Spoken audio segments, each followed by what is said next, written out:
Let me tell you of Chioma, the quiet girl from the Lagos settlements, whose silence was mistaken for weakness.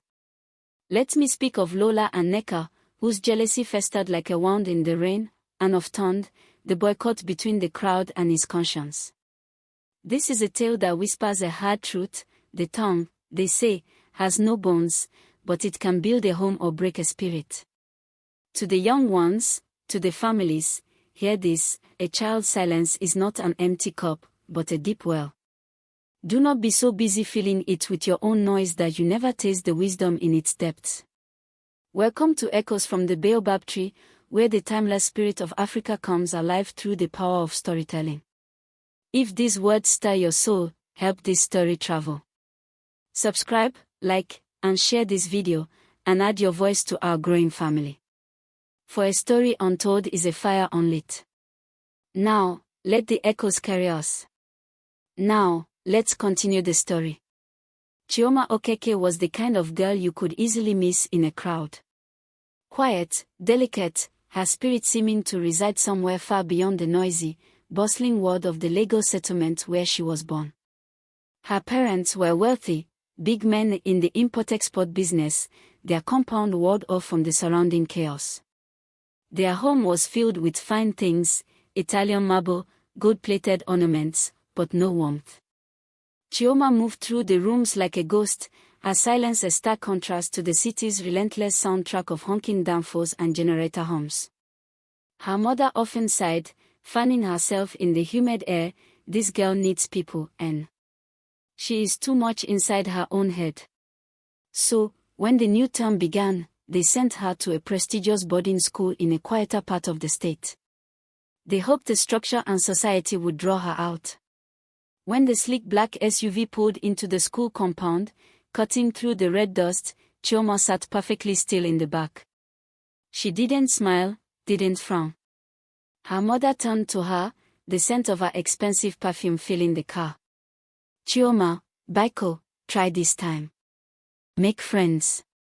You cannot live inside silence forever." Chioma nodded without a word. Her father, on the phone negotiating a container shipment, simply said, "Make us proud," before stepping out to direct the driver with her boxes. There were no hugs. No promises to visit. Just the sound of the car door closing and the vehicle speeding away, leaving her in a cloud of dust. Chioma stood, her suitcase beside her, as students in faded uniforms walked past, whispering and staring. Her own uniform looked too stiff, too new. Her face, too serene. By the time she reached the hostel, the whispers had taken shape. "See her now, not the rich girl from VI," a girl muttered. "She no even greet. Ish. She dey form better person." Chioma ignored them and found her bunk. Her movements were slow and deliberate, her expression a calm mask that unnerved everyone. It was as if she knew a secret they didn't. Later that evening, the hostel royalty made their entrance. Everyone shifted to give them space. Lola, tall, confident, with a swagger that commanded attention. Nneka, her loud, ever-giggling lieutenant. And Tond, the only boy allowed in their circle, handsome, athletic, with a smile that could charm a saint. They were the untouchables. Lola's eyes landed on Chioma immediately. Well, she announced, striding over. "New meat. Wetin be your name?" "Pretty face." "Chioma," she said softly. Nneka snorted. "Chioma wetin?" Chioma looked up slowly. "Just Chioma." The girls exchanged looks and giggled. Lola folded her arms. "Just Chioma. You too special to talk, ABI." Chioma said nothing. Her silence hung between them like a challenge. Tond, watching from behind them, was intrigued. There was something unshakable about her calmness. The next few days confirmed it. Chioma was an easy target. She ate alone, read under the frangipani tree after class, and avoided conflict. The bullying started small. Her sandals went missing. Then her math textbook. Then, accidentally, someone spilled OG on her bed. Each time, Chioma would simply clean up the mess, her face a placid lake. Lola couldn't stand it. The girl's silence felt like a personal insult. One afternoon, Lola and Nneka cornered her by the water trough. "You think say you better than us, ABI?" Lola said, flicking water at Chioma's blouse. Chioma just looked at her, her gaze steady. Nneka laughed. "She know they talk. Maybe she be deaf." As Chioma bent to pick up her fallen book, Lola grabbed her shoulder roughly. "Answer me. Who you be?" Chioma's voice was a soft, steady ripple. "I no think say I be anybody. I just no like noise." Lola froze. The lack of fear, the sheer neutrality, infuriated her. She shoved Chioma hard, sending her sprawling into the red dirt. A few students gasped, but no one intervened.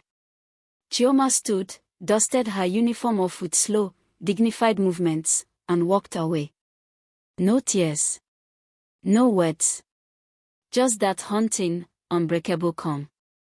That night, while others laughed and gossiped in the common room, Chioma slipped out to the large Iroko tree behind the hostel. The air was thick with the scent of night-blooming jasmine.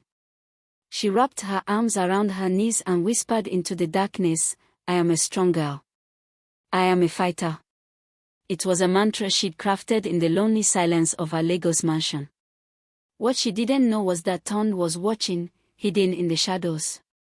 He saw her whisper, saw the single tear she quickly wiped away. Something about her pulled at him. The next day, he found her sketching in a notebook. "You dey talk to yourself," he said, leaning against the wall. Chioma looked up. "Sometimes, not the only way to hear better thing," she replied, and went back to her drawing. That line stayed with him. Ton started seeing past the quiet rich girl. He saw the pain, the courage. But every time Lola noticed his interest, her jealousy flared. "See as she don't use juju tie your mind," Lola hissed one evening. "No forget yourself, Ton." But Ton was already changing. When Lola poured ink into Chioma's locker, Ton didn't laugh. He watched Chioma remove her ruined notes and whisper, so softly only those closest heard, "One day, your love go on you." The room fell silent. The words felt like a curse. Rumors began to fly. Some students swore they saw Chioma speaking with the shadows under the Iroko tree. Others said her eyes glowed in the dark. "She bewitched," Nneka whispered. "I swear I see her they smile for nothing." "Good," Lola declared, her eyes burning with malice. "If she won't behave like ghost, we go make her disappear for real." Ton's blood ran cold. "You no serious," he said. Lola turned on him. "You go help us. By tomorrow, that mute go come out for here." He didn't reply, but his heart hammered against his ribs. 2 nights before the attack, Chioma couldn't sleep. The hostel was stifling. She crept out and, under the cover of darkness, found a quiet spot near the school's perimeter fence. Through the chain links, she could see the distant, twinkling lights of a sprawling informal settlement, much like her own back in Lagos. The sounds were a familiar symphony, the faint wail of Fuji music, the laughter of children still awake, the rhythmic clang of a blacksmith working late. A woman with a kind face, selling akara from a small stall by the roadside, noticed her. "Pikin, you know for day outside alone for this time," she called out gently. Chioma offered a small smile. "I just dey find small air, auntie." The woman nodded understandingly. "School too tight for body, ABI. Come, take this." She handed Chioma a warm, freshly fried akara ball through the fence. The simple, familiar taste was a balm to Chioma's soul. For a moment, she didn't feel like the odd, rich girl out of place. She felt like a Lagos girl, connected to the vibrant, resilient life just beyond the fence. It grounded her. It reminded her who she was beneath the uniform and the bullying. That small act of kindness from a stranger fortified her. It was the memory of that taste, that connection, she would cling to in the hours to come. The following night, the sky was heavy with impending rain. Chioma was at her spot under the iroko tree, drawing strength from the memory of the akara and the distant Lego sounds she imagined she could hear. Suddenly, a strong hand clamped over her mouth from behind. Before she could scream, a rough cloth was tied over her eyes. She struggled, kicked, but they were too strong. It was Lola, Nneka, and a reluctant Tond. "Quick, make we move," Lola hissed, her voice trembling with adrenaline. Nneka was crying. "Lola, wetin we dey do? Just do Lola shouted. The heavens opened, and rain began to fall in thick, heavy sheets, drowning her muffled cries. They dragged her deep into the bush behind the school. Her feet scraped against stones and thorny weeds. She could hear Tond digging, the sound of the shovel hitting the wet earth a dreadful drumbeat. She knew what it was. Her grave. She tried to speak, but Lola slapped her. "Shut up. You don't dey quiet, so remain quiet. Throw for inside," Lola commanded. As she was pushed into the muddy hole, Chioma's voice was weak but clear, a final whisper against the storm. "I am a strong girl. I am a fighter." Then, everything went black. When the rain stopped, it was over. They ran back to the hostel, soaked and shaking. "It don't do," Lola whispered. "Nobody go ever know." Tond said nothing. His soul felt as empty as the grave they had left behind. The next morning, Chioma's bed was empty. Her books were untouched. The teachers called her name. Police came. Rumors swirled. But that night, the haunting began. Nneka woke to the sound of dragging footsteps. Then a whisper on the wind, "I am a strong girl. I am a fighter." She looked out the window and saw her, Chioma, standing under the iroko tree, her uniform caked in mud, a trickle of blood at the corner of her mouth. Nneka's scream woke the entire hostel.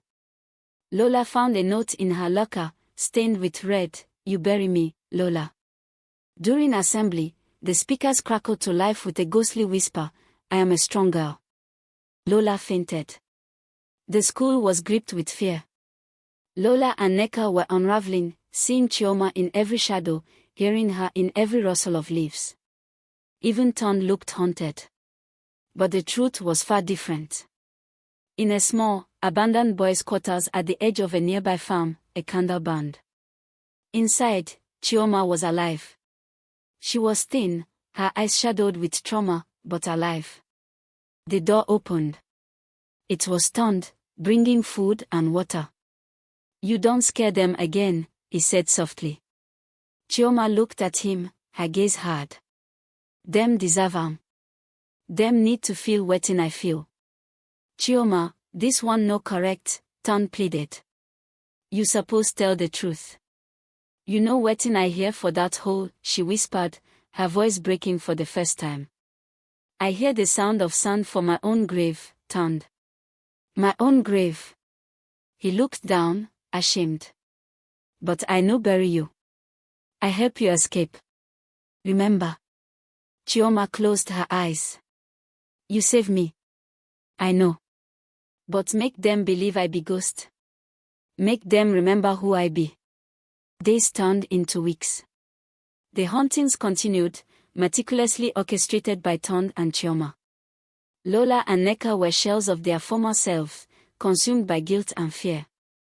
Finally, the principal called Lola, Nneka, and Tond to his office. Chioma's parents were there, her mother weeping openly. "You were the last to see our daughter," the principal said sternly. Lola was sobbing uncontrollably. "We never mean to kill We just stay jealous." Suddenly, the door opened. There stood Chioma, in a clean, pressed uniform, alive and whole. Lola fell to the floor. "No. You be ghost. We bury you." Nneka screamed, hiding her face. Chioma looked at them, her calmness more powerful than any outburst. "You try to bury me," she said softly, "but you forget say I be strong girl. I be fighter." As her parents rushed to hug her, the whole story tumbled out. How Ton had dug a shallow trench, how he'd pretended to bury her, and how he had pulled her out the moment Lola and Nneka fled in panic. He had hidden her, helped her heal, and helped her orchestrate the haunting so her tormentors would confront their own evil. The police took Lola and Nneka away. Given their age, they were sent to a remand home.